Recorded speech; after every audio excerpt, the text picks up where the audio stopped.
Hey everybody, I'm Nick. I do music composition and recordings for screen media, so web videos. I'm working on an animated TV show at the moment, and basically whatever anyone asks me to do, among a bunch of other things that I also do. So I've had a few clients, and hopefully prospective clients, and just various interested parties have been sort of keen to know what my process is and how I go about putting together the music for a video. So I've pulled up this old project here from last year. This is a video that I scored for a local startup explainer video company called Small Island Studio. They're based in my home turf of southern Tasmania, which is a beautiful place to be. And they wanted to sort of make a splash with this video, got in touch with me to do some music for them. I was only too happy to oblige because it was fun.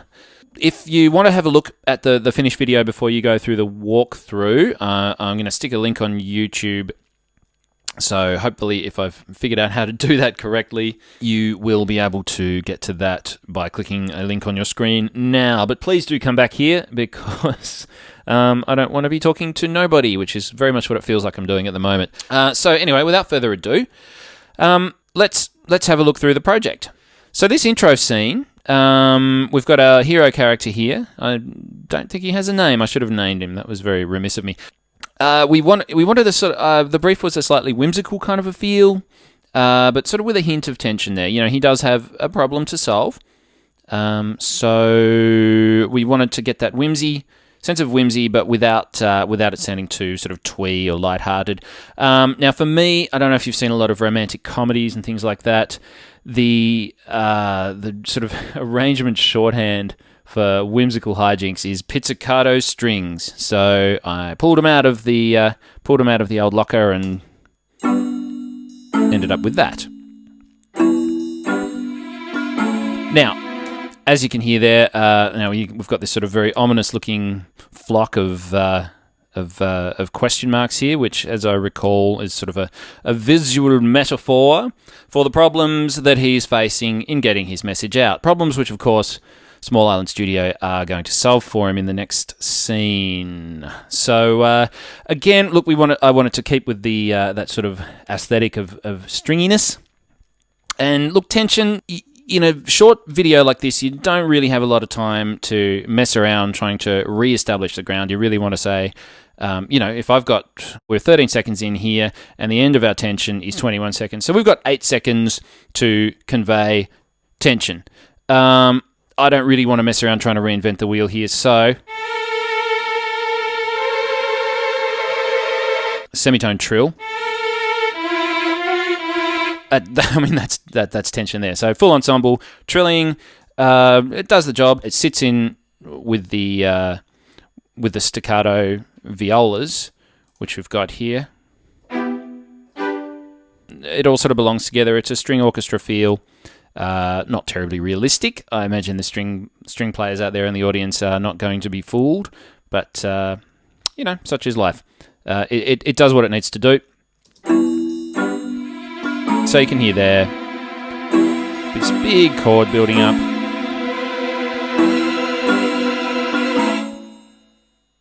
Leave a gap there because there's some sound effects coming of little blinkings.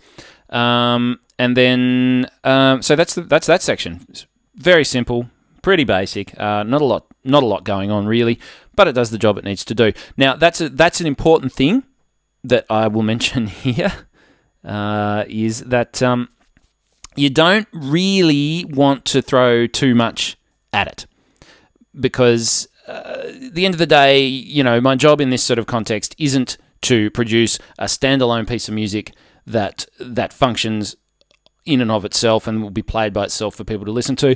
It's really purely just to support what's happening on the screen visually, and also to leave some room because I know this was being sweetened with sound effects and sort of more soundscape design after the fact. I know that because I'm the one who's doing it. So I want to leave myself some space for that stuff to work. Now you can see that working here in this next reveal scene.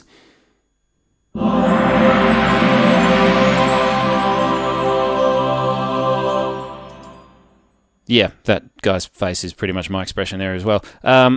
So Yeah, right. So there we go.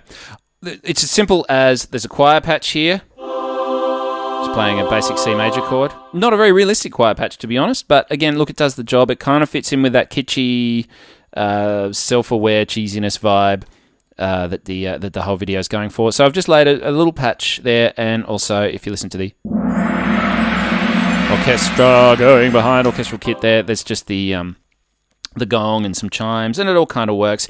And again, leaving space there because in the finished video, if you've clicked on that link or you want to have a look at that later, there's the windswept sound and I believe some little comedic effect as Matt edges in there with his cup of coffee. Very much in character. So, as we move on to the next section,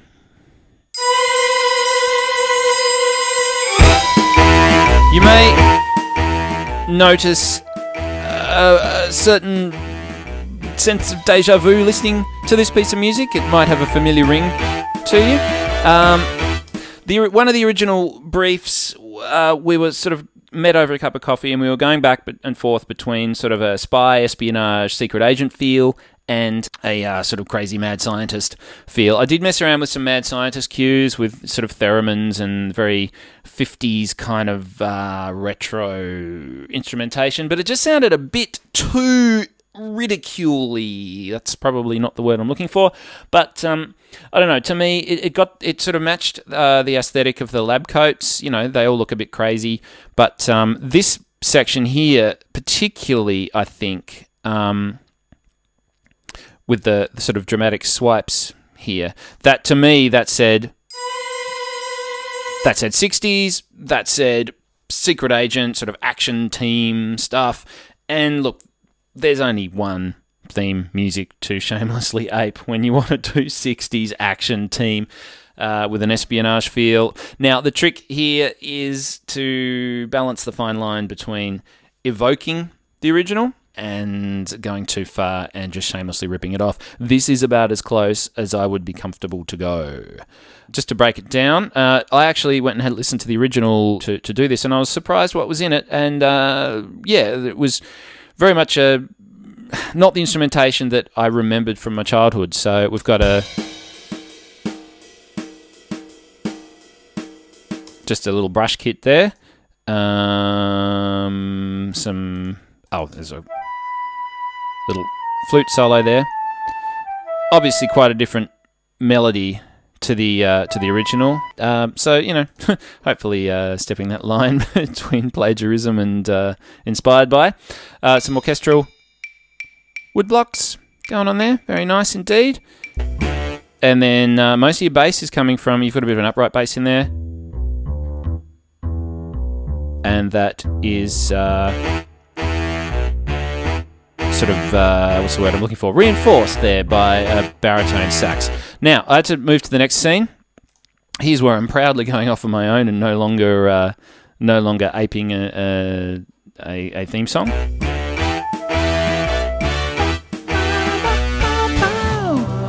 Okay, now I'm a singer and I like to include vocals in this sort of thing because I can, and that's sort of something that sets me apart from a lot of composers who don't.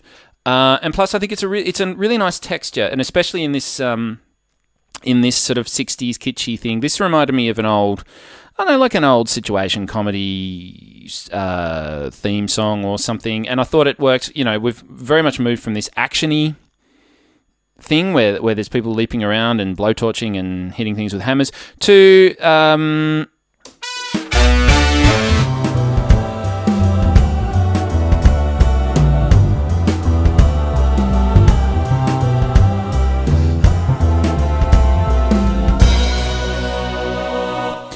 all right, so you can hear what's going on there. That's pretty straightforward. Let's just solo that because it's a nice little vocal section. I think it works. All right, so just soloing that.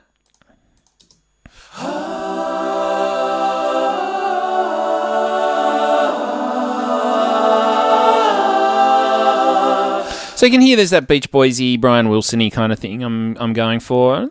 This kind of works, I think.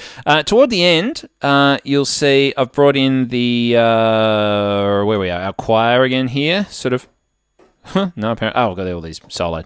So I brought out our choir again here, and so if I unsolo all of these.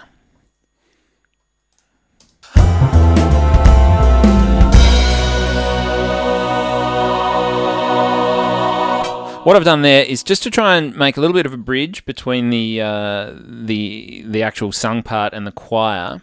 Is if I play that again just with the harmonies. I've in the harmony overdubs, I've actually changed my voicing toward the end of that sustained note.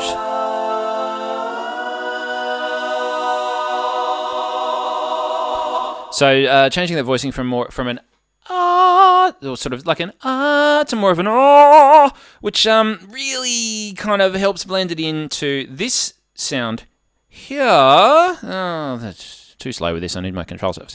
Right, so.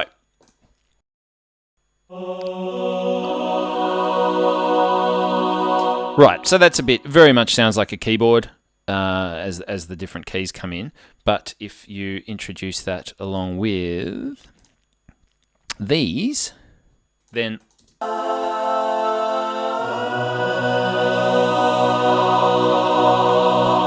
sort of blends reasonably well. Now, there's a little bit of the do-do-do-do. It's sort of meant to be a bit of a build as all the little exclamation marks pop up on top of people's heads. Now, I've got that piece, so it's hanging on the fifth, which then resolves nicely to back into the reprise of our main theme here.